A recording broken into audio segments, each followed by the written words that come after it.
Gabimet në mënyrë të pavetëdijshme më të shpeshta fillojnë që tek veshja e këpucëve.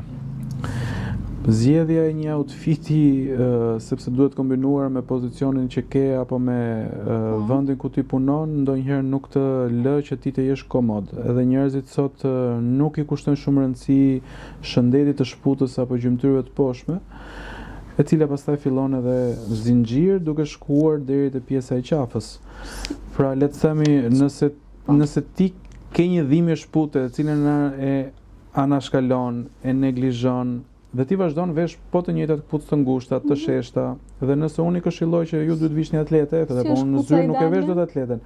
Këpucë ideale nuk di të them nëse mund të gjenerohet një këpucë ideale, por që të paktën me rrezik më të vogël. Të paktën atletet komode të cilët kanë një farë trashësie ose më saktë një amortizim goxha të mirë, që këmbët të flerë rahat, mos të jenë të ngushta. Sot ne shohim shumë forma atletesh të cilat nuk janë me lidhse dhe me pjesën e hapësirës që ti ta shtrëngosh aq sa të duash, por kanë atë bllokesën e të pjesës së sipërt të kurrizit këmbës, që këmba është e ngushtuar aty dhe nuk merr frym. Pra një këpucë me lidhse që e përshtat sipas këmbës është patjetër bërja e ekzaminimit. Pastaj nuk po futemi tek problemet e shputës, por po themi tek mënyra se si ne ja anashkalojmë dhe keq shkelja në vazhdimsi si pasojë e terrenit ku ti je, këpucës ose qoftë edhe probleme të shputës, mund të shkojnë probleme të gjurit.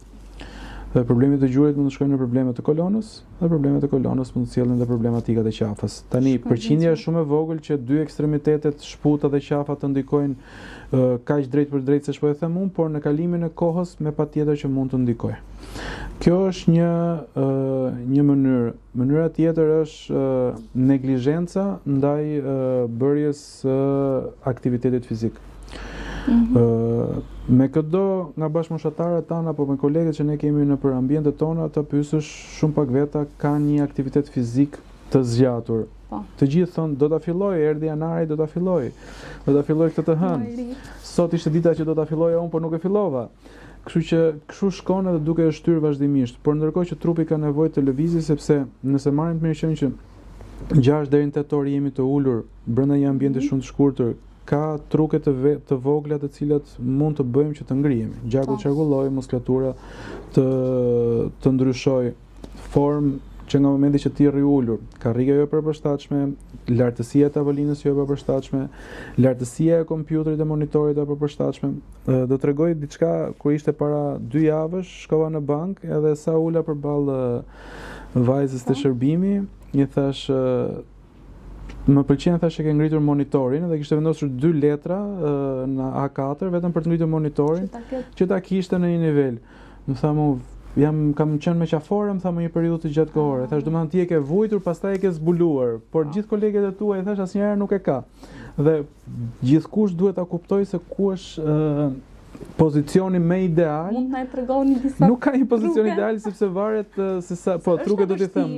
Thash, ngritja e monitorit ose bërja e tavolinës në mënyrë përshtatshme. Nëse ti je në një tavolinë të lartë ose karrige e lartë, minimalisht duhet marrësh një stol të vogël që këmbët tua të rrinë mirë mbështetura. Mos të kemë vështirësi në mbështetje, ose mund të jenë shumë poshtë edhe gjunjë të jenë të përthyer drejt trupit.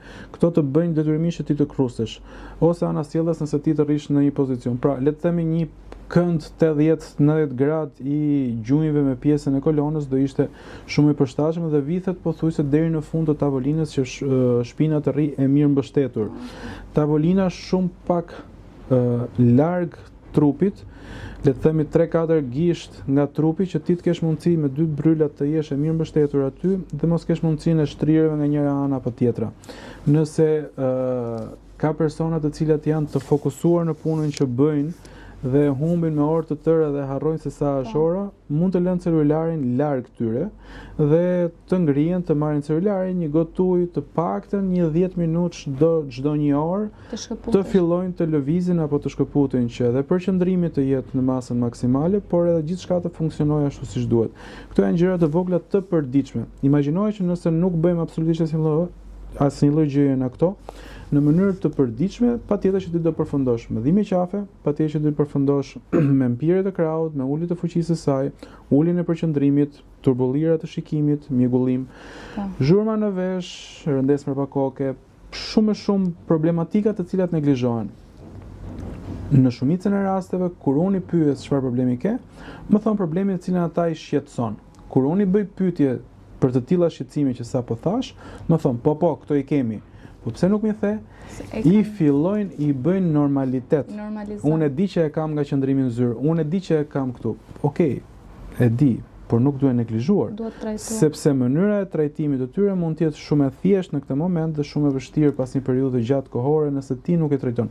Pra, mënyra se si mua më shprehen pacientët që e dinë se çfarë problematike kanë, por nuk e tregojnë sepse atë janë e kanë fituar atë lloj ndjesie dhe janë adoptuar me dhimbjen dhe nuk e trajtojnë më si një problem. Dhe kjo është një problem e cilën ti po e fsheh problemin real. Të mund të ketë një rrezik për shëndetin. Trupi të jep gjatë gjithë kohës sinjale, duhet dish ti lexosh. Po, është e vërtet. Unë flas se ti po mendon për një problem tënd, më ndodh. Është e vërtet edhe kjo.